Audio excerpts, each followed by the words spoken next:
Guys imagine करो एक digital ताला जो इतना टाइट हो कि दुनिया के बेस्ट हैकर्स भी कहते हैं भाई छोड़ दो, ये नहीं टूटेगा। ये कोई हॉरर मूवी का सीन नहीं, ये है डेनुवो का नाइटमेयर लेवल DRM। लेकिन सवाल ये है डेनुवो का एल्गोरिदम ऐसा क्या करता है जो हैकर की नींद उड़ा देता है, और क्या इसकी ताकत उस लेवल की है जहां पायरेसी इम्पॉसिबल हो जाती है। आज के एपिसोड में हम ये डिकोड करने वाले हैं डेनुवो सिर्फ एक सॉफ्टवेयर नहीं, ये एक साइकोलॉजिकल वारफेयर है हैकर के खिलाफ। तो चलो करते हैं ब्रेक डाउन फ्रॉगी स्टाइल में।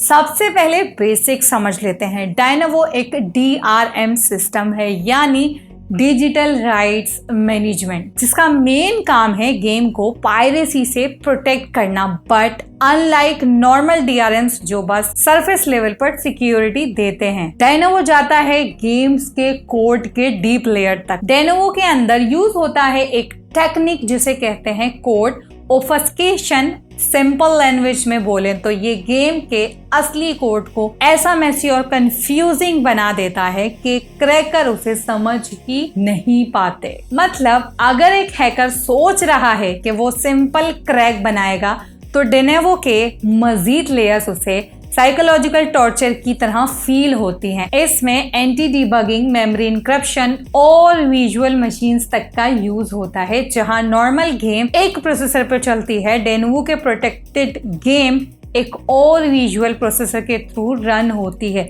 लाइक इंसेप्शन पार सॉफ्टवेयर वर्जन। अब ये समझना जरूरी है कि डेनुवो और हैकर के बीच चल रही है एक साइलेंट वार, और ये कोई आज की बात नहीं। 2014 से लेकर अब तक डेनुवो ने हैकर्स के लिए गेम क्रैकिंग को नाइटमेयर बना दिया है। पहले जहां न्यू AAA टाइटल्स एक दो दिन में क्रैक्स हो जाते थे, डेनुवो प्रोटेक्टेड गेम्स को मंथ्स, कभी कभी ईयर लग जाते हैं। एग्जाम्पल Assassin's Creed Origins, इसका डेनुवो प्रोटेक्टेड वर्जन क्रैक होने में 99 डेज लग गए थे। और कुछ गेम्स तो ऐसे हैं जो अभी तक क्रैक नहीं हो पाए, मतलब हैकर ने ऑफिशियली हाथ खड़े कर दिए। एक चाइनीज क्रैकिंग ग्रुप 3DM ने तो 2016 में बोला था अगर डेनुवो इतना इवॉल्व करता रहा तो 2 साल के अंदर पायरेटेड गेम्स खत्म हो जाएंगी। ऑफ कोर्स ऐसा हुआ नहीं, क्योंकि हैकर्स भी अपग्रेड हो गए। लेकिन फैक्ट ये है कि डेनुवो ने एक पैनिक मोड जरूर एक्टिव कर दिया क्रैकिंग कम्युनिटी के अंदर। ये क्वेश्चन हर गेम और हैकर के माइंड में आता है, डेनुवो का एल्गोरिदम इतना ओवर इंजीनियर्ड क्यों है? रीजन सिंपल है, डेनुवो एक जस्ट सिक्योरिटी सिस्टम नहीं है, ये एक डिले मैकेनिज्म है। इसका काम होता है गेम के लॉन्च के फर्स्ट फ्यू वीक्स तक पायरेसी को रोकना, जहां मैक्सिमम सेल्स होती हैं। यानी अगर गेम फर्स्ट मंथ में क्रैक नहीं होती तो कंपनीज अपना प्रॉफिट निकाल लेती हैं। डेनुवो का स्ट्रक्चर डिजाइन होता है पर गेम बेसिक पर, यानी हर गेम के लिए अलग इनक्रिप्शन मेथड, अलग कोड, ऑब्फस्केशन पैटर्न। सो अगर एक क्रैकर ने एक गेम का प्रोटेक्शन क्रैक किया भी हो, दूसरी डेनुवो वाली गेम उसकी 0 काम की होती है, क्योंकि पूरा एल्गोरिदम चेंज होता है। प्लस यही एल्गोरिदम कंस्टेंटली इवॉल्व होता है। जितना हैकर्स क्रैक करते हैं उतना डेनुवो अपडेट होता है। एक हैकर ने रेडिट पर लिखा था, it feels like trying to solve a Rubik's cube blindfolded in space। इस लेवल का एल्गोरिदम सिर्फ कोड का मसला नहीं, ये मेंटल वारफेयर भी है। सबसे इंटरेस्टिंग बात यह है कि हैकर डेनुवो से सिर्फ नाराज नहीं बल्कि इम्प्रेस भी हैं। एक बार एक इटालियन हैकर ने बोला था, I hate this thing but I can't stop admiring it. यानी डेनुवो को क्रैक करना एक ईगो का गेम बन चुका है। बहुत सारे हैकर्स के लिए ये एक चैलेंज है, like mount Everest of cracking. अगर कोई डेनुवो क्रैक कर लेता है तो वो हैकर बन जाता है legend.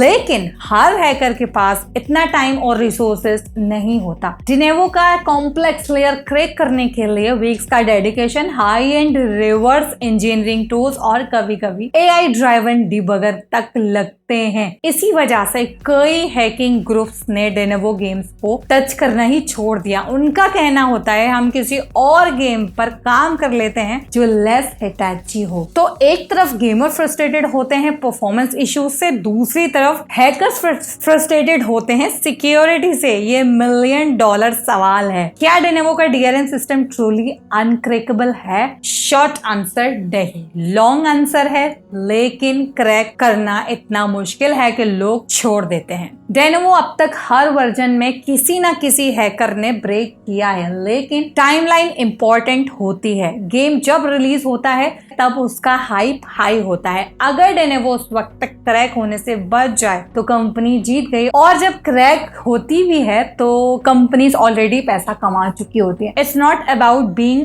Unbreakable, it's about being delayed enough to be commercially safe. और एक और चीज, डेनेवो का एल्गोरिदम कभी भी सेम नहीं रहता, वो कंस्टेंटली इवॉल्व होता है, और इसीलिए हर नए हैकर को फ्रेश से रिवर्स इंजीनियरिंग करनी पड़ती है। No shortcuts allowed. तो नेक्स्ट टाइम जब कोई कहे कि ये गेम क्रैक नहीं हो रही तो समझ जाओ डेनेवो ने फिर से एक और हैकर की ईगो क्रश कर दी है। अब क्वेश्चन ये है, हम गेमर्स क्या करें? डेनेवो एक तरफ पायरेसी रोकता है, लेकिन दूसरी तरफ परफॉर्मेंस इश्यूज भी क्रिएट करता है, जैसे लैग, स्पाइक, सीपीयू स्ट्रेस और फ्रेम ड्रॉप्स। अगर आप एक लेजिट बायर हो तो ये फ्रस्ट्रेटिंग होता है कि आप पैसा भी दे रहे हो और परफॉर्मेंस भी सफर कर रहे हो। कई लोग कहते हैं हम क्रैक करके गेम स्मूथली खेल लेते हैं, लेकिन ओरिजिनल वर्जन डेनेवो की वजह से स्टटर करता है। Sad but true. तो सॉल्यूशन, वेल, अभी के लिए सिर्फ अवेयरनेस। आप जब भी कोई गेम लेने का प्लान करो, चेक करो क्या उसमें डेनेवो लगा हुआ है। रेडिट और स्ट्रीम